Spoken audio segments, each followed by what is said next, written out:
Welcome back to The Good, the Bad, and the Kino. This week, Moses and I are going to be talking about the 2019/2020 film Bad Education, directed by Corey Finley, starring Hugh Jackman and Allison Janney.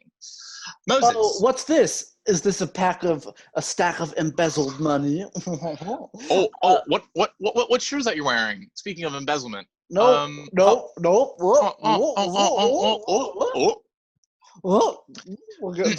Moving on. Get a little warm in here. Every week, me and Ryan talk about movies, and this week we're talking about Bad Education, as he mentioned, and we are going into full spoilers. If you didn't know, we talk spoilers every week. So Bad Education came out this year, HBO film, very good film in my opinion. I know you share the same sentiment. Potentially the best film of 2020 so far. It's my top 3 of the year so far. What's your third? There's 2 clear ones for me. So the 2 clear ones are this and Defy Bloods. And then you haven't seen it yet, but you really should. Never Rarely, you Sometimes mentioned Always. I love that. Yeah. I love that. All right, I'll give that a watch then. Good, so that good I can Sundance validate also, your top 3. I can't remember what day it's coming out, but a new film that I'm very interested in is the Lonely Island produced. Palm Springs. I do really want to see that. I really want to see that. When's it coming out? That looks really good. In the next week or so. It's July. I know it's July. Because today's July 1st now. Yeah. God, the time's flown by. Could be this Friday. Ooh. I'll be tuning in to watch that. But yeah, so I'm just looking up the release date. Moses actually watched Bad Education much earlier than I did. Like a month and a half ago? Yeah, a month and a half ago. 2 months? Oh. And you really enjoyed it. July 10th, next Friday. That's next Friday. Ooh, exciting. Yes. But yeah, so kind of talk about your initial thoughts first time you saw it, and then kind of what do you think on the rewatch? Much change for you? Not that much change for me on the rewatch, actually. I think this is a fantastic movie. It's really well written. All the performances are great. Like, really great direction. This movie could have been directed really poorly. Like, the script could have flopped, no matter how good it was, under poor direction. And Corey Finley just was like, let me slip in here and do some shit about suburban crime, suburban white-collar crime. Yeah. Perfect. Well, so I thought I have a question for you. Oh, yeah. What do you mean by I saw your Letterboxd review. What do you mean by the prestige of embezzlement films? So, are you referring to the Christopher Nolan film, The Prestige, or just like a prestigious film? So why are you? I'm referring to the Christopher Nolan film, The Prestige. Why? Because to me, because it's Hugh Jackman? Because it's Hugh Jackman. Mm-hmm. There's literally at the end and at the beginning the same shot that is in The Prestige, which is his back is to the camera, the lights flooding, the round of applause, he's taking it in. I remember that. Also just from The Prestige. And both films have to me the same theme, which is the idea of having a facade, and like everything that these people are doing, and we'll talk about it as it goes on, because the way that they represent it is fascinating in the film. But Hugh Jackman's character in this film is putting up a facade. He's not really who he says he is, basically throughout the entire film. Even the audience doesn't really see him for who he is. Well, and then. And the Prestige was similar, so that's why I mentioned that. I loved this film. I thought it was fucking great. Mm-hmm. I thought it was amazingly well written, but something that took me really off guard was how well shot it was. I told you, for such like a simple like locations and like not that like a big type of film. The way that Finley shoots, like the managerial offices of the school, or like the confined spaces of like some of their homes and whatnot, is really interesting. And the editing is also great. Like, there's so much like technically wise that you wouldn't expect from a film like this, but it has in spades, and it's so great. I just looked up the cinematographer. I can't pronounce the name. It's Nguyen Tran. But I just tried to pronounce it. But this person hasn't done that much like name recognized stuff. Like, I recognize it, but I haven't seen it. Like The Little Hours, which came out a couple of years ago, and Unbelievable on Netflix, which I really want to watch. Caitlin Dever miniseries. But Oh This yeah. person also is the cinematographer for Palm Springs, which we just talked about. Really? No shit. Yeah, Okay. I just Interesting. What a that's coincidence. coincidence. I do love that. Um, but yeah, I thought it was it was such a great film for like so many different reasons, and like the way it ties in so many things together, and like all these like disparate ideas coming together towards the end, I thought was great.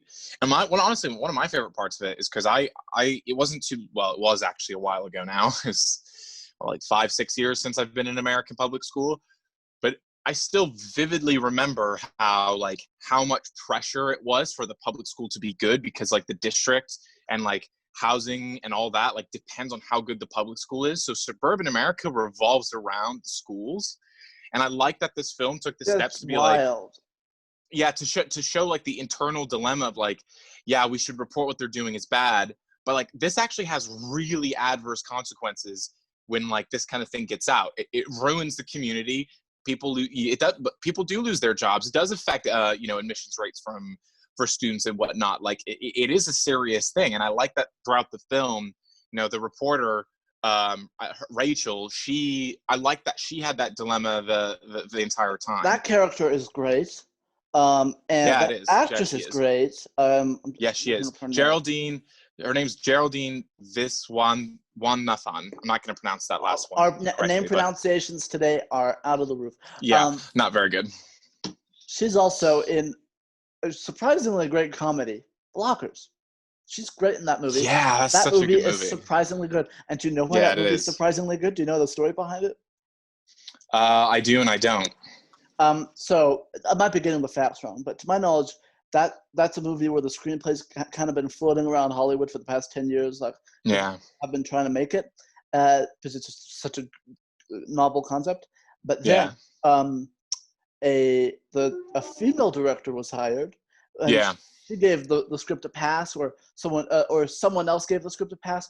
But a female director was hired. The script was modified slightly, so instead of being like 3 or 4 dads, they swapped out one of a dad for Leslie Mann's role, and they have She's the so whole good in it. subtext in that film of what they're doing is inherently sexist, because they'd never do that if it was their sons and not their daughters.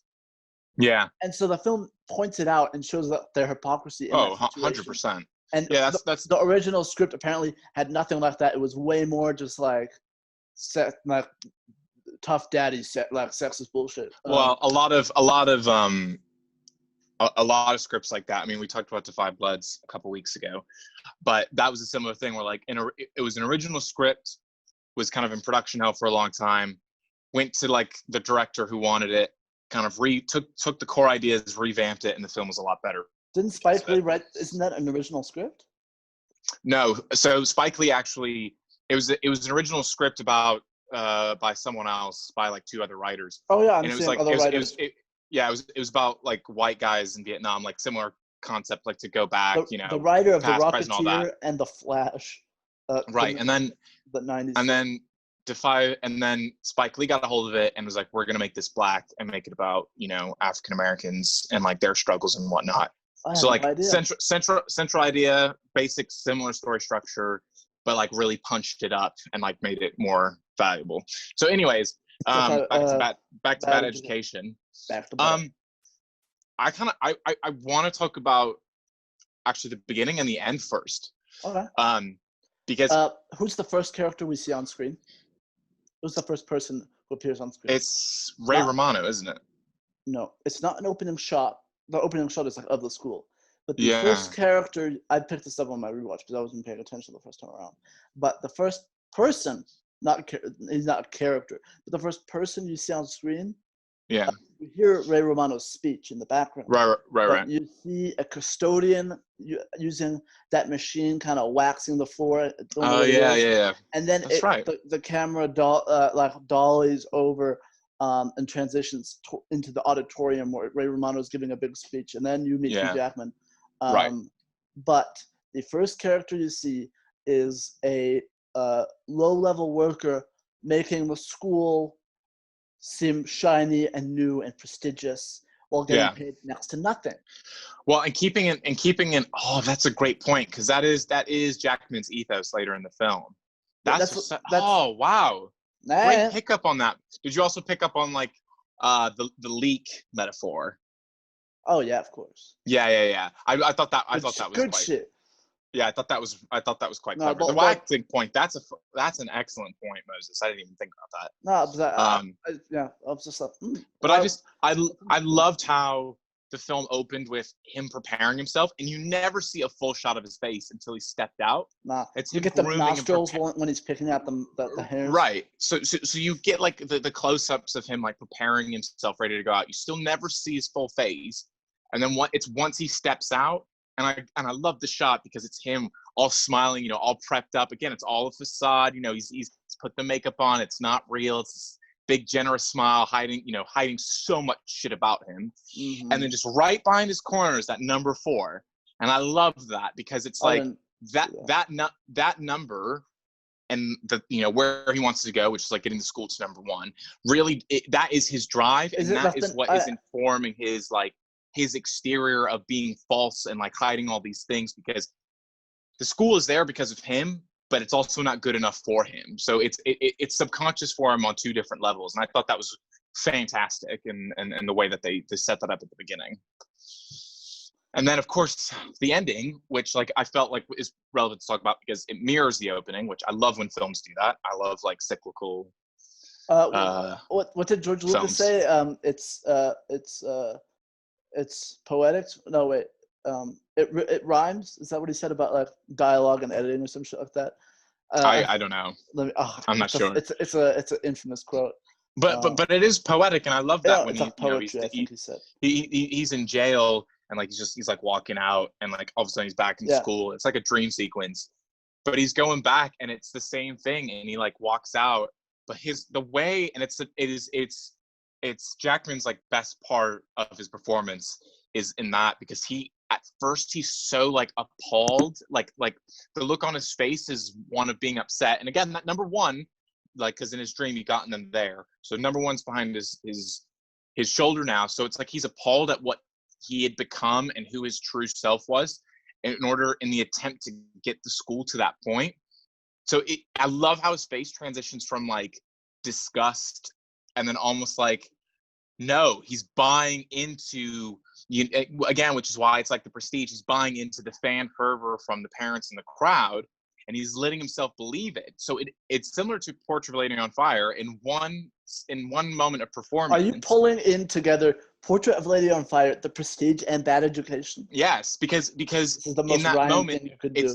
It's just like Portrait, where in one moment of like amazing acting, you see him go from, oh my God, I'm ashamed of myself, to, wow, I actually am a good person. I did right by the school. I did good things. Just like how it was for him when he was starting out, just like, oh, maybe this is wrong, but like, oh, I'm doing good for the school, so it's okay that I'm doing this. I'm validated in what I'm like. These people here are validating my decisions. And like, that is what I found so fascinating about the way the film opens and closes and how they like inform one another. Because now thinking back about the beginning, you're like, oh, that facade is so much more apparent because he's only smiling, but underneath he's got this somewhat of an internal struggle, but it just fades away with the sound of the applause, like The Prestige. So yeah, I love the way The Prestige. It really did remind me of that, and I love the opening and closing of the film. I thought it was so good. So good how they did that. So yeah, the quote from George Lucas, by the way, it's like poetry. They rhyme, and I can't remember what he's talking about. He might be talking about Jar Jar Binks in that quote or some shit. Oh, it's a pretty cool quote. Couple things. You laid out beautifully the symmetry between the opening and the end. It's so good. I have a couple of things I can run through. First of all, I mentioned this earlier, but then I got distracted talking about how good Blockers is as a movie. That movie has a soft spot in my heart. It's very funny. It does. It's a very good film. The reporter, that whole aspect of it, I feel very validated because I worked for. We both did. I worked for. We both. 4 years. You did longer than I did. Yeah, I did it for a year. for 4 years, I worked at the student school newspaper at the school. Yeah. I for almost my entire tenure at the newspaper, I didn't write any of the articles. I just did the layout, which I did more work than perhaps anyone there. Yeah, you did a lot of work there. I did a lot. You did a lot of work. I did a lot of work. It took a long time. And so that was fun, seeing that whole aspect of it. I wish our newspaper could have done cool shit too, but it did not. If you wrote, No, it didn't. You were not part of the newspaper at the time, but we did get in trouble because someone wrote a joke article about school genocide.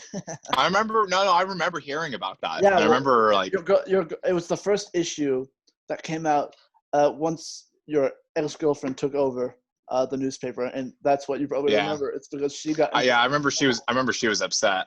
Yeah, but she got called to like the vice principal, equivalent to the vice principal's office. Yeah. It was funny. It was really funny. Crazy times at ISA. Am I right, boys? At what school? I can't remember. You're wearing the shirt. Hard to deny. Yeah, there you go.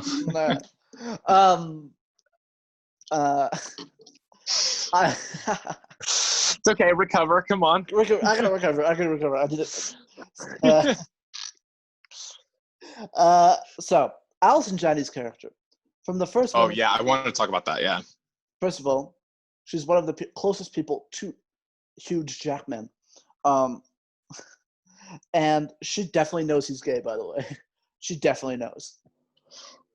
She definitely. They are. Cut out for a second. Oh. Yeah. No, she like. What I was so interested in going into this film, because I watched the trailer, I was like, oh, so it's about, Hugh Jackman's gonna get caught. Same. But it went a very different way, and for the majority of the film, I was like, is he involved at all? Like, yeah. I was genuinely questioning that. Like, same. Like, is it just about Allison Janney, and like maybe it's about Hugh Jackman having to deal with the pressures of that and like that dilemma? That would be interesting. But like, no, like you find out later on he does get involved, and like it makes sense why like she's calling him and all that. But I really like how that starts. And I noticed this, I scroll up on my laptop, and the actual exciting incident, which is, Allison Janney getting caught. Yeah. Your feed is frozen, but I can still hear you. Oh, okay. I don't know how that's going to turn out in the video. No, your feed is just frozen. I see a very angry still of you. Oh. Why is it doing this? Just there you go. I see. Okay, perfect. Sick. But I loved how that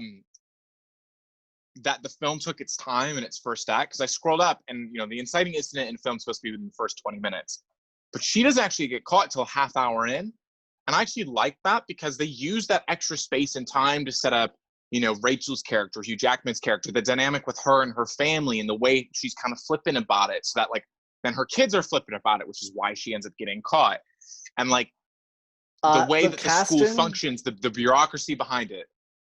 The casting of Jimmy Tatro as her son is some god-tier perfect shit.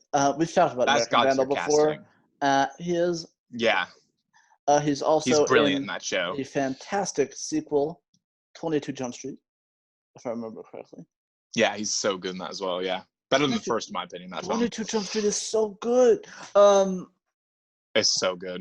It shouldn't be, but it's sick. It's so good. But yeah, all that is perfect, and I loved how they showed the bureaucracy of the school. Like that scene where it's so great. Where like that mom's coming in and complaining about her kid not having enough bathroom breaks and being like the typical Karen and just like, complain about like minor stuff. And like really that has nothing to do with the plot of the film. But like, again, the film's great in terms of setup and payoff, because there's that great scene later on where like he can't say the kid can't say accelerate, and he's like, accelerate. And he's like, gives that metaphor of like, you like driving? Yeah. All right. Imagine you're in a NASCAR and there's a cylinder brick behind you. And you just have to accelerate to go faster, and you don't care what it tears up. And you're like, he's kind of losing his mind, but this is also kind of funny. And then the mom's just like, you're also a fucking freak or some shit like that. But also, it's just like, hey, Hugh Jackman, you think this kid doesn't know how to pronounce accelerate, but you think he can get your metaphor with this Formula One shit. Yeah. Yeah. It's very funny in that aspect. Yeah, that's such a great point. Yeah, but I just love that in the opening, they have that scene, and it doesn't really do anything but like set up Jackman's character, because he's like, I was really bad at math in school, and now I set the curriculum, and it's like that's such a great little character moment, and like I like that they do those kind of things in the first act to take its time, so that the rest of the film, it just feels so well paced. Mm-hmm. And I thought that was a great aspect of it as well. It's like an hour 45, and it breezes by, but it also feels like everything has weight. No, every scene and moment like genuinely takes hold. Going back to what you were saying, I also was surprised that it was the most a lot of the movie was just Allison Janney being this bad person. Yeah, at the beginning it was a lot about her. But then 40 minutes later, then you get 45 minutes later, pretty much, you get the switch of huge Jackman. That joke, it totally works. He also gets caught. But there's still a half hour left, I think, including credits. Yeah. After he gets caught. And so I was like, this is another like shocking development. It's not the third act yet. Yeah, no, it's the film upends like typical film structure, but completely for its own benefit. Because like even the bit with like after Janney gets found out, and then by the time he gets found out, you get a lot into like the researching of what Rachel's doing, and like even the whole dynamic with her dad. That's great. Mm-hmm. It's like a little bit of extra detail. Trading. Yeah.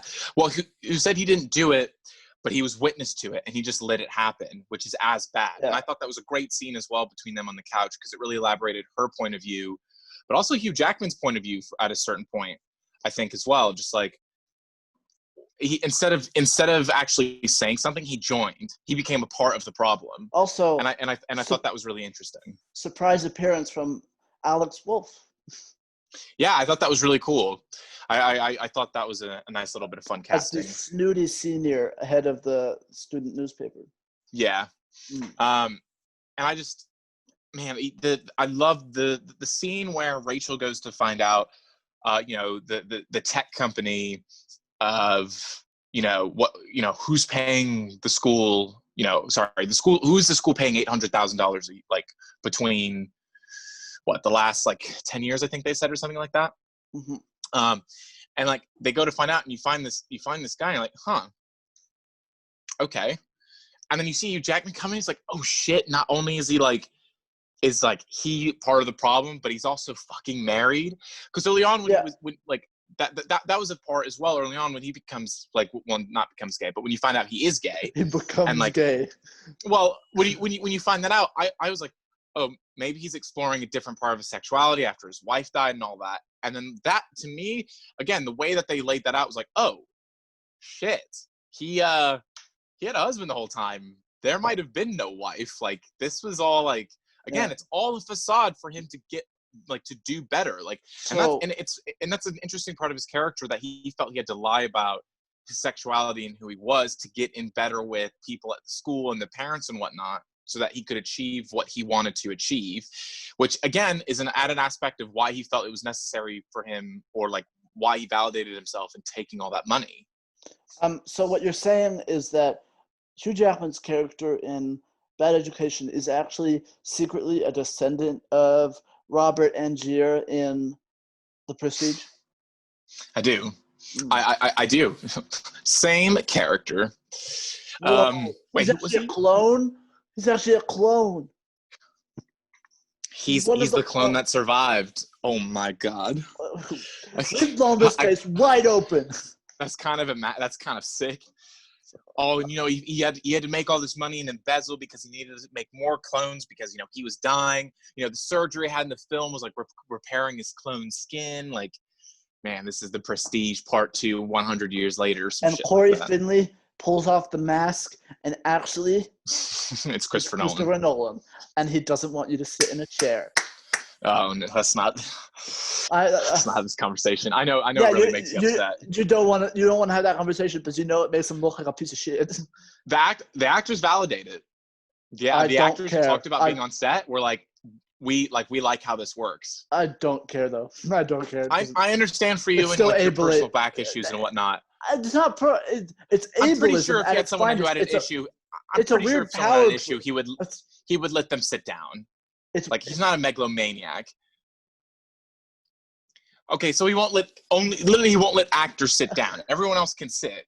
So, I'm sorry, Matthew McConaughey and Christian Bale, that you can't sit down. I think the only people he lets sit down are the actors. I've seen set photos. Oh no! What? Anne Hathaway said the complete opposite. He said that like, I saw the Robert actors Pattinson. aren't allowed to sit. I've seen pictures of Robert Pattinson on the set of Tenet sitting down.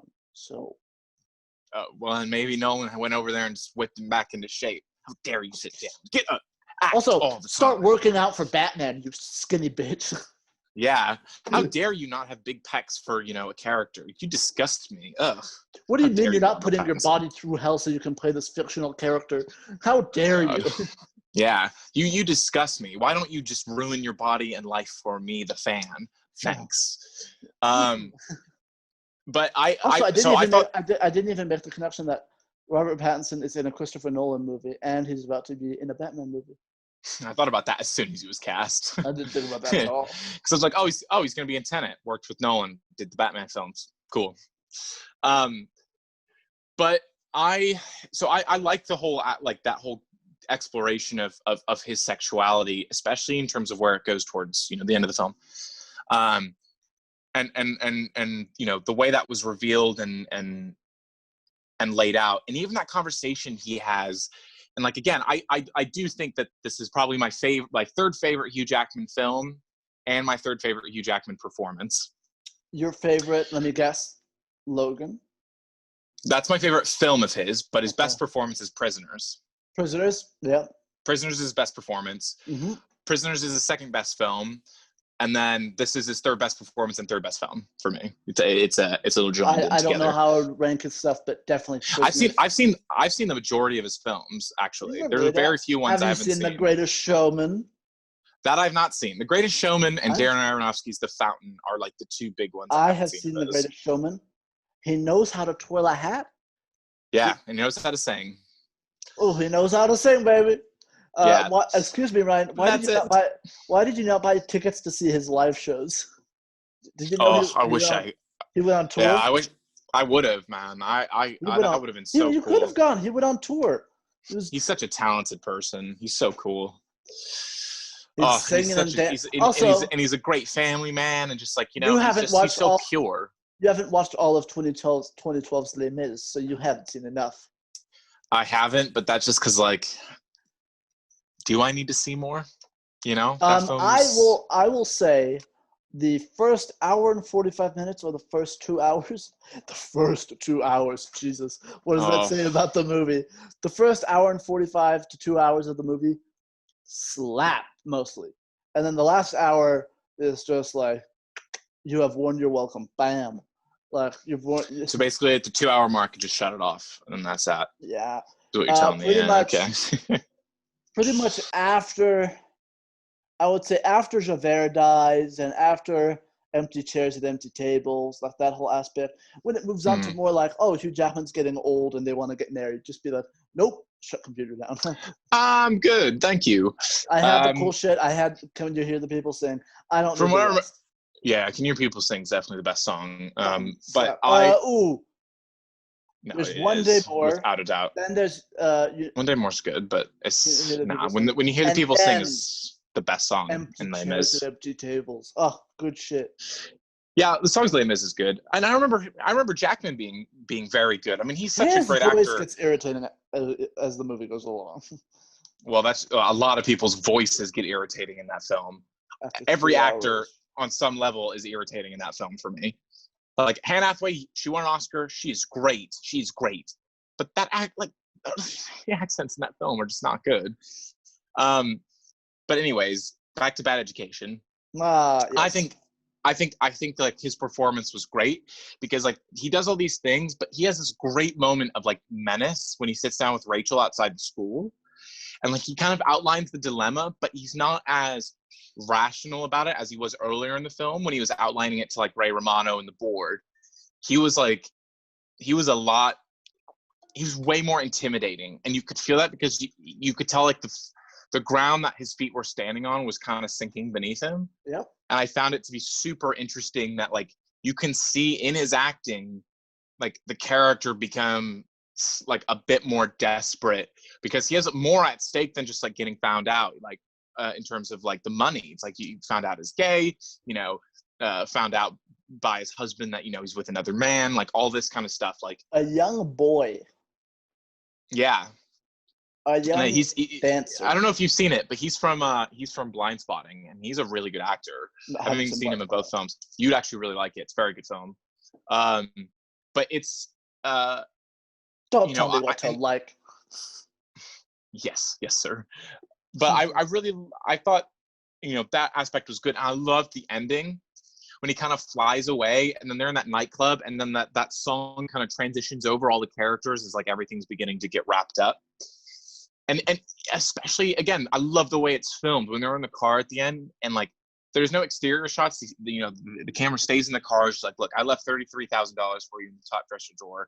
Take it. It can get you, you know, pretty far. It can last you a year if you're smart, maybe even more. But like, you know, I cared about you, this and that. And then like they take him away, and just like that's actually kind of like, even though you come to dislike Hugh Jackman's character, which again plays into that idea of a facade. The film starts like, oh, he's a really cool guy, I like him, and then as it goes on, the facade breaks away. You realize what a piece of shit he is. The movie definitely plays into. Of course, he's a piece of shit, but the movie definitely plays into like it's not as black and white as you would think. Oh no, but I think that only happens over the course of the film. Oh yeah. Because at the beginning of the film, he's like a model of being a good person. He helps clean up the dishes. You know, at first he seems to be very respectful about his deceased wife and like not wanting to sleep with the mom and like the book club and all that stuff. Right? Like, also, can you blame her? Can you blame her for hitting on Hugh Jackman? I did on Hugh Jackman if he was cleaning my dishes. Like, I'd be all over that. Well, and in that film, he'd probably go for me. I'm probably young enough for him. But that's the quote for this episode. Hugh Jackman would go for me. Yeah. And I liked how everything channeled that in. And like I said at the beginning, that idea of like the facade, and I love films that do this, where the themes tie into the character development and vice versa. And this does that because that idea of the facade is represented through the character development, which then feeds back into the central idea of the film, what it's really about, which is similar to Blue Velvet. There's something dark and seedy in suburban America, and specifically with the way public schools function, because they know the power they hold within the community and the fact that they basically control it.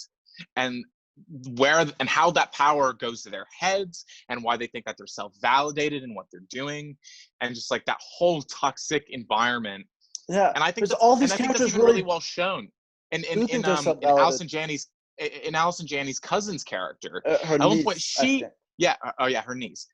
She thinks she has feet to stand on to blackmail Hugh Jackman. That's so funny.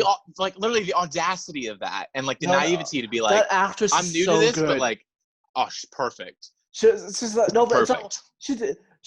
I didn't see it as her like. Oh, to an extent, you're right.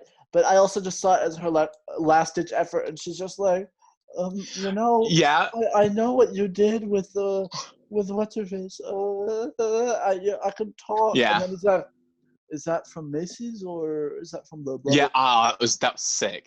But even that also, shows the point of like she gets the card and it's not just on buying a PlayStation. It's like, oh yeah, I bought thousands of dollars worth of stuff. It's just like that perfectly parallels. That perfectly parallels Hugh Jackman's story towards the end of how it started, where he accidentally spent. Yeah. He used the wrong card at dinner, and he meant to pay it back. No one said anything. Well, and that's another super interesting thing as well. No one said anything, and that's exactly what happened with her because she got a PlayStation, assumed no one would say anything, so she goes and spends more. Yep. She keeps going back. They get a little bit, and they grab hold of it and suck it all down. Yep. And that idea of nobody saying anything, again, like it ties back in with that main idea of if you don't say anything, you're just as bad as the people stealing. And when he came in and it was an accident, he didn't say anything, it became stealing. And then he just repeated it because no one spoke up about it. Yeah. And like he wanted to reward himself for the work he deemed he was doing.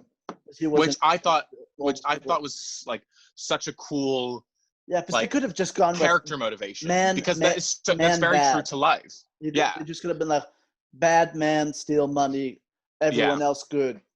yeah. Poor, No, poor, and poor underneath. they really humanized him, and they humanized him, I think, more than Janny's character, Oh because yeah, she was more like, oh, I did it for my family, I wanted it for you guys. But Hugh Jackman, what I thought was great was, again, it's this commentary on the public school system in America, because I'm doing a lot of work, more work than most people do, in other school systems, and even in private schools, because we have a responsibility to these kids, and I'm doing so much, and I've done so much to make sure that kids have great lives, because they're going to great universities, and I've done a lot for the community. The real estate numbers are up, but I'm getting paid less than almost everyone out there, and that shit shouldn't be happening, which is actually true. A lot of people in like the public school system in America are really underpaid, despite all the great work that they do. yeah. And I thought that was That's an great. understatement. The fact Yeah, that it is. there's one of the most popular shows of all time is about a chemistry teacher in the public school Yeah, system turning it's to just a life of crime to pay for his medical bills I is didn't even think of that. very indicative of how Yeah. much U.S. public school teachers get paid. Yep, and that shows also. I mean, it came out at the time of the economic crisis in Yeah, it came out. 2008. It started in like 2008 or 2007, right? Yeah, so that 2008. So that, to Yeah, me, so that that literally Breaking Bad's also very much about the the middle working class, Oh, and what they'd be 100%. willing to do to achieve the American dream. Best thing ever made. But I think that if you want to watch a great movie, I saw this week for the first time. If you want a great movie oh yeah, about someone getting completely disillusioned by the American dream and what they used to believe in, watch Dark Waters. That movie leans need to see it. so hard into what is the American dream and why the hell did anyone believe this? I know that I'll watch that and give that 5 stars. Oh, without a doubt. you will. I give it 4. You will give it 5 because you're a dirty I'll definitely little give that pig. 5 because it's great. I bet it's great. It's I thought very good. I gave Spotlight 5 stars. I love Spotlight. Mm. But I love that was a central idea to the film, and again, theme informing character and character informing theme, and like that was, I thought, a really strong proponent that, again, that just fed back into the idea of the facade. That's the reason why it exists. But it feeds back in. That's what I mean. Like, for film with like with like a pretty like standard plot, like, okay, yeah, you've seen embezzlement films before, and like, even suburban American films. But the way that like the two are married together, and you said off the bat, and I didn't even think about while watching it because I was just so into it. The writing's amazing. It's really like good.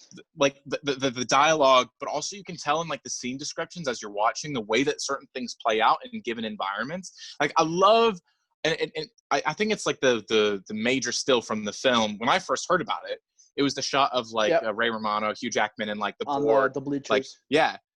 No, not on the bleachers. Sorry, my U.S. public school phrasing is not wrong. Nobody in Europe uses the term bleachers. Bleachers, yeah. It's just they're on the football field, the seats. No, that's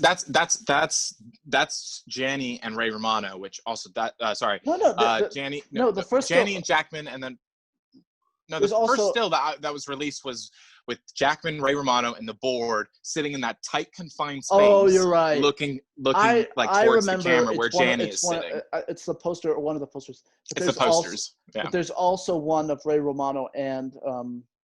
Also, yeah. Speaking of that specific scene, again, even in the scene description, those two scenes, the way that space feels so cramped, but also the blocking of the characters and the positioning of the camera is great. Yeah, that shot right there. Yeah. Oh, it's swapped. There you go. There we go. Yeah, I thought that was great, and I love the way that was handled. But then, even then, later on, when Ray Romano and Hugh Jackman are talking about it, there's this great shot from back on the across the football field, and you see like the 50-yard line goes straight up the middle, and you see Ray Romano come down off the bleachers and go right, and he stays on that side of the line, and then you see Jackman come down and go left and stays on his side of the line, and it's like, there's the delineation of like what the right thing to do is, and Jackman decided to go the other way, and like it's a very obvious metaphor, but like again, even in like the scene description of where things and settings, locations take place, I thought was so well done and like so well written. I'd love to read the script like alone. If you want a good insight into the script, there's an episode of the podcast Script Notes where they talked to the screenwriter, who I should pull up his name. And I've told you this before, but interestingly enough, he was a student of the school at the time. He wasn't the age of like the reporter character, but he was Mike Makowski. I saw Mike Wazowski. He definitely got bullied for that. Yes. Well, I don't know how old he is, but no, he would have been the age where you would have definitely gotten bullied for that. But he was like a younger, like middle elementary school child at the time. So he's kind of the age of the child of the imposing mother, the Karen. Yeah. Really? I think he was about that age. I'm not saying he wrote himself into the movie, but I think he was about that age. And so that whole aspect of that, the fact that he was at that school at the time, and when he went to write this film, he went and interviewed all his old teachers. From when it was down. Yeah. Oh, I didn't know that. Because like he went back and like interviewed everybody he knew from the school. I hope he becomes a more prevalent writer, because like he's like, it's such a good script. This movie is the definition. This movie is really like, it was a small script that happened to get some great names attached to it, and then got a festival run, and then got bought by HBO. Yeah, because it was it's interesting, but I wouldn't even thought that. I would have thought like HBO would have produced it from the start, because even it was at the London Film Festival, and I didn't see it then. Oh, that would have been sick. The writing and direction are HBO quality. Oh yeah. So like you can. It had a lot of money behind it when it was made, but it got picked up later for release. No, they did such a great job. I mean, even the whole like aspect. It's like I, Tonya, actually, in that aspect. Oh, Tonya was a similar. Oh, that's a great point. To me, also, Allison Janney universe. She's such a good man. After watching this movie, I rewatched I, Tonya. She's really good. Do you like I, Tonya? That's good. Yeah, I love that. I think that was one of my favorite films that year. Yeah. I thought Robbie probably should have won the Oscar. I can't remember who won that year. It was I think it was The Favorite. No, that was last year, wasn't it? No, last year was oh shit! You're right. Wait, what year did I, Tonya come out? I'm looking. It was 2017. Who won? So Oscars 2018. Oscars. Hold on. Oscars 2018. It's 3 Billboards. Oh, never mind. I'm gonna take that comment and put it in the trash, because as awesome as Robbie was, Frances McDormand definitely should have won that year. I haven't seen or thought about that movie since it came out. That was the year Shape of Water came out. I don't like that. We saw that movie together. Hey, you liked it after we saw it. I remember that. It's a good film. It is okay, but it is good. It is not a great film. I was thoroughly underwhelmed. I thought it was, because the hype behind it was like insane. But it's a good film. It's well shot. It's sweet. It's got a nice story. But it's not this like Oscar-winning film. 3 Billboards should have won Best Picture that year without a doubt. Easily. 3 Billboards is one of the top 5 films of the last 10 years. Fuck no. I don't know why you don't like that film. I like it. I like it. That's a film that should so be up your alley. I like it a lot. I just, Lady Bird was right there. Yeah. Well, that was a good year. Shape of Water. So the nominees were, a little bit of tangent here, but year. Yeah, go ahead. Yeah, it was a good year. Because Call Me by Your Name, Darkest Hour, Dunkirk, Get Out, Lady Bird, Phantom Thread, The Post, 3 Billboards. Phantom Thread. Okay, there's so many movies that Phantom Thread. Honestly, the top 3 of those are 3 Billboards, Call Me by Your Name, and then I'd say either Dunkirk or Lady Bird. Fuck you, Lady Bird. Get your Christopher Nolan agenda out of here.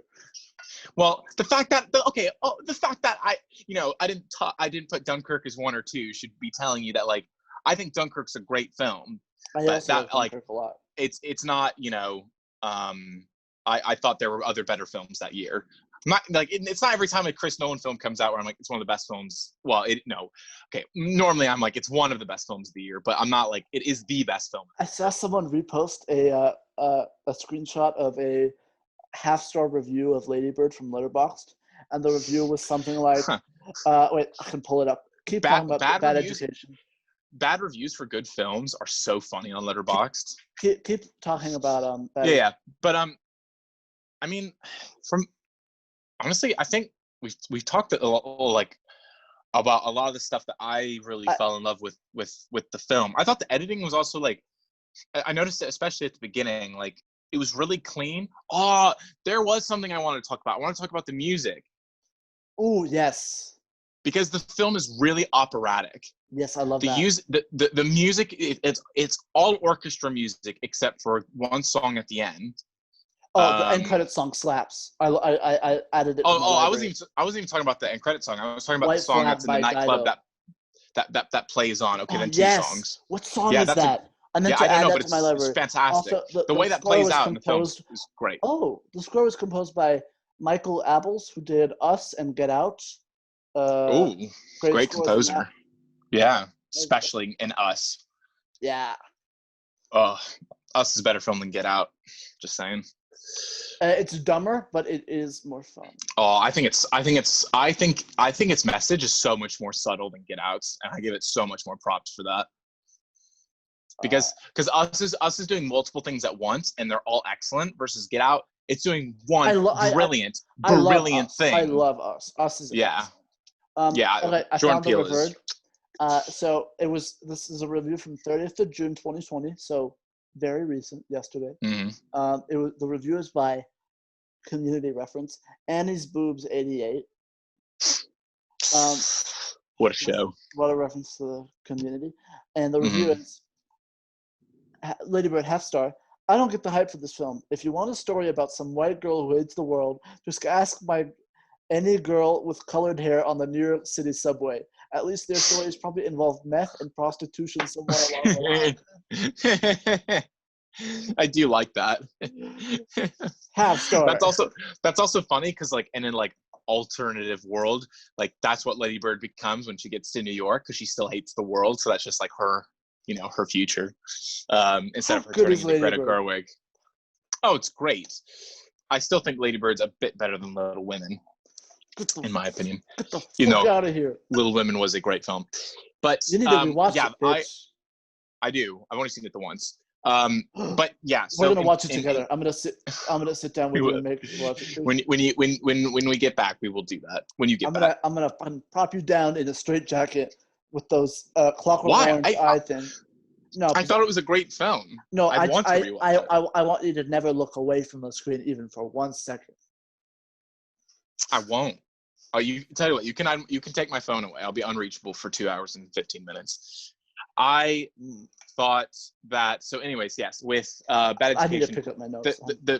The music, the operatic nature of it, I thought was so well done because it enhances the fact that like Janny and Jackman, their characters both thought that they were bigger than the world they were actually living in. They thought they were above it all, which is why they took the money.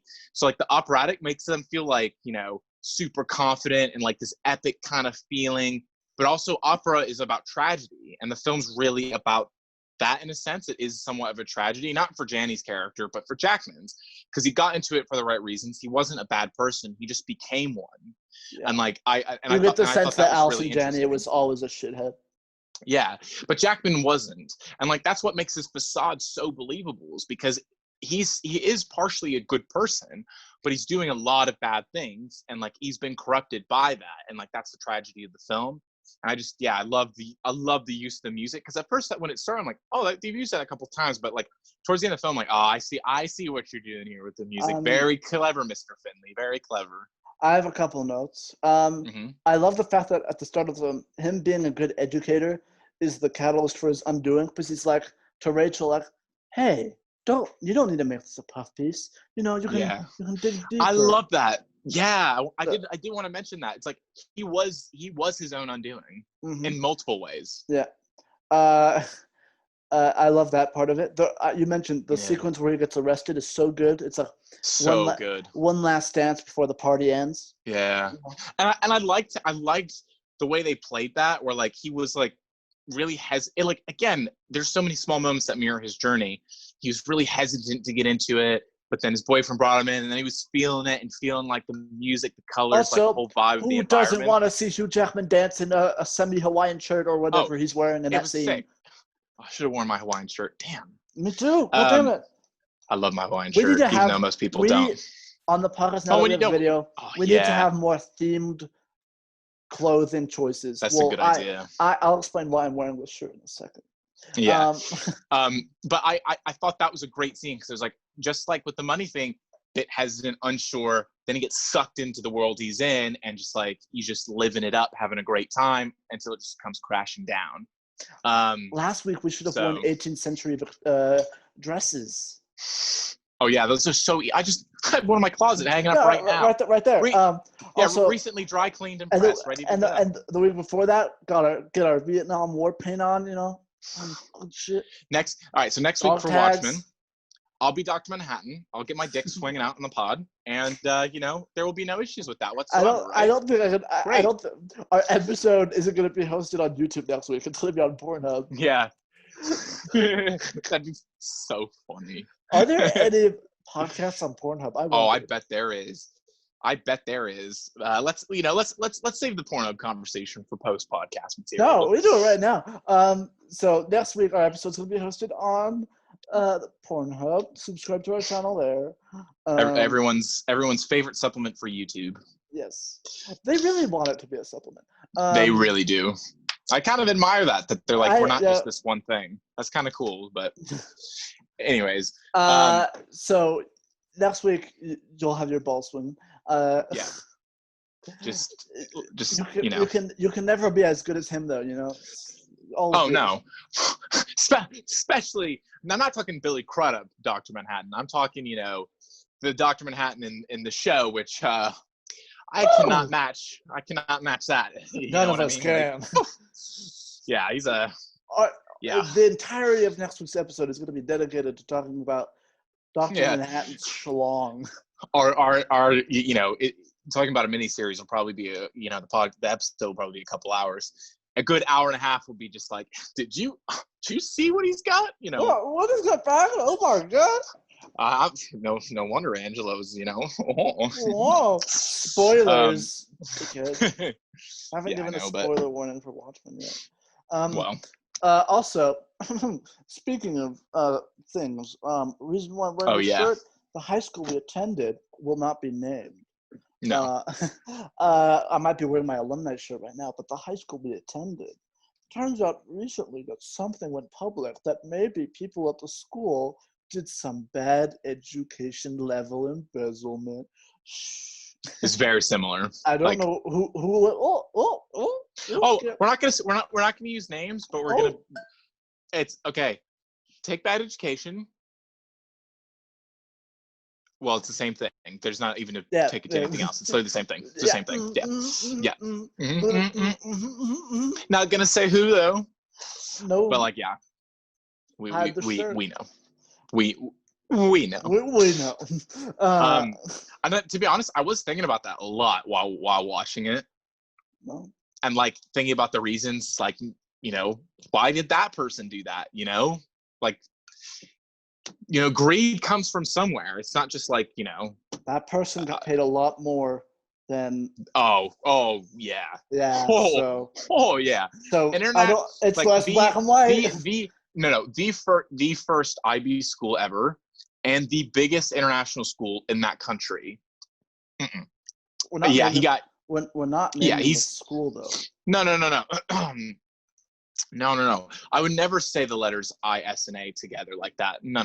What do you mean? We've never mentioned the city we went to school to. Yeah, never. I can't even remember what it was like for me to live in Amsterdam. What city? What? My bad. What city did we meet in?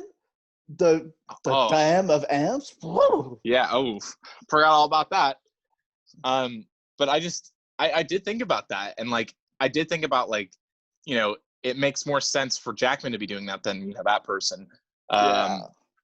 But it was an interesting like additional facet of the film. It's just like, this is a true story, yes, but it's even truer now for what you and I know. Yeah. So like that added benefit, like it drew me a lot more into the realism of the film. I'm not gonna lie. Like that was definitely a strong proponent for why I thought the film was as good as it was. So no, I really enjoyed this film. I'm just trying if I have any more notes on it. I've mentioned it before. Well, at the end, he thinks himself as the hero still, which we've talked about. Yeah, And which is so interesting. The end credits, so good. the song in the end credits, kind of slaps.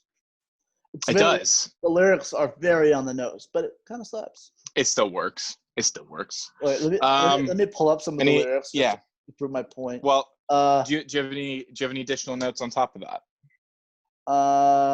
No, I do not. I'm just trying to pull up the lyrics.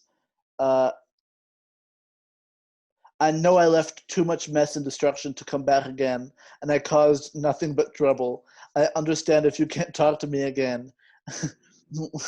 Yeah. But I will go down with this ship, and I won't put my hands up and surrender. Well, there'll be no white flag above. It works. I am in love, and I always will be. The song has nothing to do with the movie. It came out in 2003, but very on the nose song choice. Very on the nose.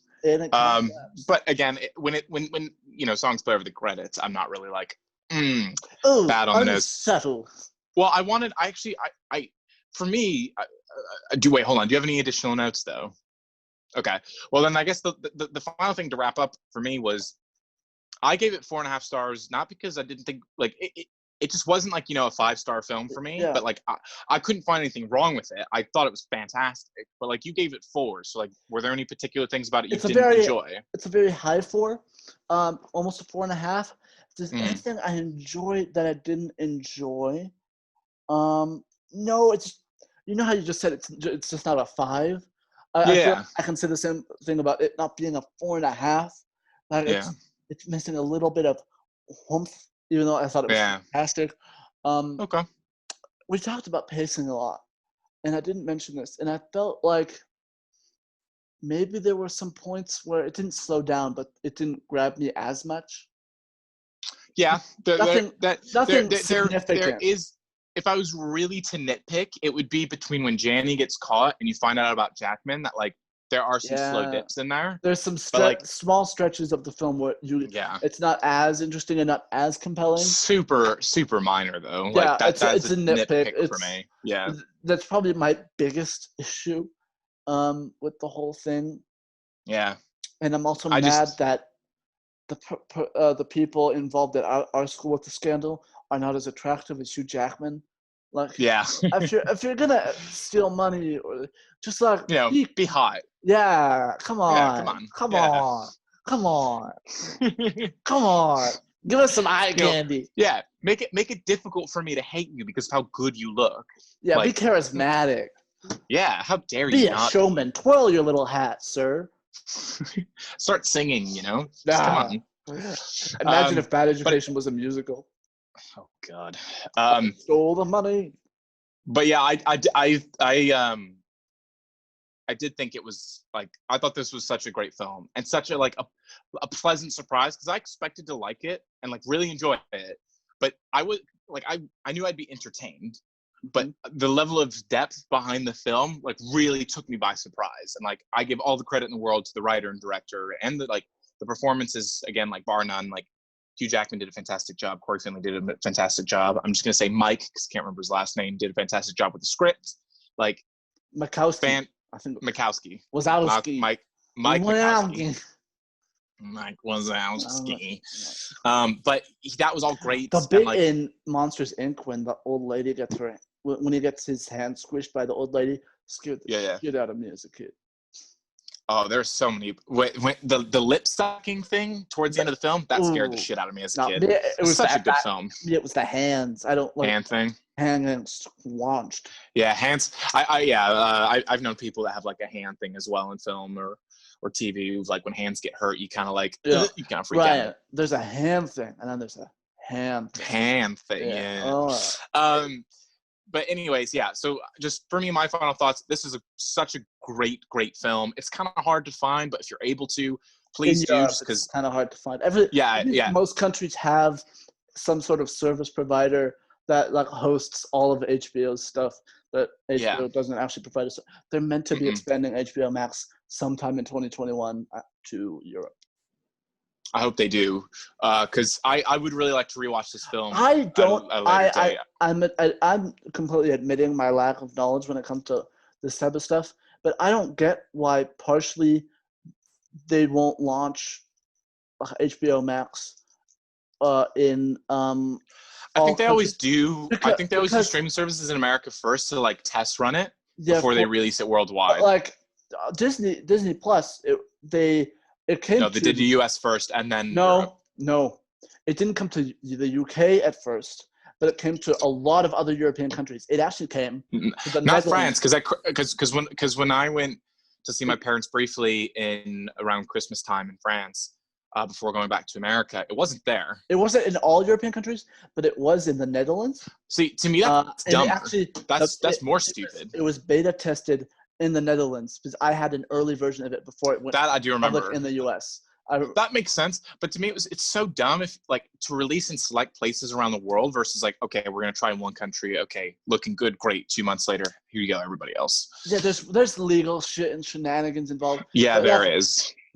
Most of the reason why something wouldn't launch is because they have specific licenses in place. But like, if it's all your own, a lot of it's your own stuff, most of it is Warner Brothers. It's Warner Brothers' own media. It's Warner Brothers. And of course, they have pre-existing licenses with Netflix and all these other services. But it's the same issue in the US. So why not release it worldwide? I don't get it. I know. I get that. I'm sure there's a very good reason, but currently, at my level of understanding of how these streaming services license their content, I don't understand why not put the extra effort in when you're launching a new streaming service. Because apparently, HBO Max is very good. It doesn't have like I would definitely stuff get yet, but I would definitely get it. It doesn't need it. It doesn't need it. It has all the HBO stuff. The whole backlog of all HBO shows, like that is enough. That's like to me, other than Netflix. The only other streaming one, I mean, I have Amazon Prime now, which like is pretty good. But like, I borrow my aunt's Hulu account using a VPN. my sister has Hulu, but I just don't use it because I don't really need to. It has some good stuff. I plan on watching Mission Impossible Fallout this week, and it's on that. It's such a good movie. It was actually one of the 5 best films of the year it came out. Yeah, honestly, so good. It genuinely was. I don't ever think of it like that, but you're probably right. Like it actually had a great story and great characters. Also, like surprisingly so good. We're going to be talking about trailers eventually on this podcast. Yeah, we are. Yeah, it had a great trailer. Has a fucking slap-a-rooney of a trailer, dude. Yeah. Yeah, it does. Yeah. Otherwise, you want to wrap up the show? Yeah. So I've given my final thoughts. Your final thoughts on Bad Education? It's very good. I very much enjoy it. Something happened. And I would say watch the film if you haven't already, even though we just spoiled it. And next week we are talking about HBO series Watchmen, not the Zack Snyder film. Yeah, no. We're talking about Damon Lindelof's 9-episode miniseries Watchmen on HBO. And like if anybody's watching, I'm probably gonna start watching it. Rewatching it tonight. I'm gonna start rewatching Friday. I'm gonna do 2 episodes a day. Yeah, I need to remember. I'll have to figure out. I'm gonna watch it probably starting today or tomorrow, and I'm gonna watch it with my dad because I managed. Yeah, I'm watching it with Alyssa. I'm so excited to show it to her. She's reading the book. She's halfway through. Yes, good. I got my dad to read the book, so that's great. She's really liking it, but like. I'm so excited to rewatch it. My dad did not like the Black Friday storyline, and she don't think she asked me a lot of questions about it. I think it works. I think it works brilliantly. It explains the entire ethos behind Ozymandias's character without. In theory, it's fine. Too much to him. And after it is slightly confusing the first time you read it. But I can't. Yeah, Alyssa's had questions. I can't focus on both. Maybe I've got the stupid brain, but I can't focus on. There are certain chapters where like it's like panel of the the black, what's it called again? Black The Black Freighter. Black Freighter. Black Freighter. And then like a panel of like, you know, the news merchant guy speaking. And like when they do that, which isn't all the time when they do that, that is a bit distracting. Yeah. So next week, is, HBO's Watchmen. It's if you haven't seen it, it's a top 5 TV shows of all time for me. I think it's so brilliant. I think it's perfect. Great. On the rewatch, I'm interested to see, but on my first watch through, I thought it was a perfect show. We watched it like 2 months ago, and we're just really interested in rewatching it. Yeah, I'm so excited. I've forgotten parts of it. I'm glad we've waited. Yeah, because like it's going to be really fun to we wanted to wait so that we could rewatch it and we could see it like from like, does it hold up on rewatch? Does even though all the twists have been spoiled, does it still work? You know, we're curious to see if that aspect holds up. Hopefully it does. We don't know. Otherwise, yeet. Very excited. Yeah. It's gonna be great next week when we do that. So, yeah. You know, Moses, where can people find us? I am at we are at thegoodthebadandthekino at gmail.com. I have linked our Letterboxd accounts in the description of the episode. And stay Kino. Yeah, everyone stay Kino. Keep it Kino. You know, keep it Kino. Please watch Watchmen. Who watches the Watchmen episode of The Good, the Bad, and the Kino?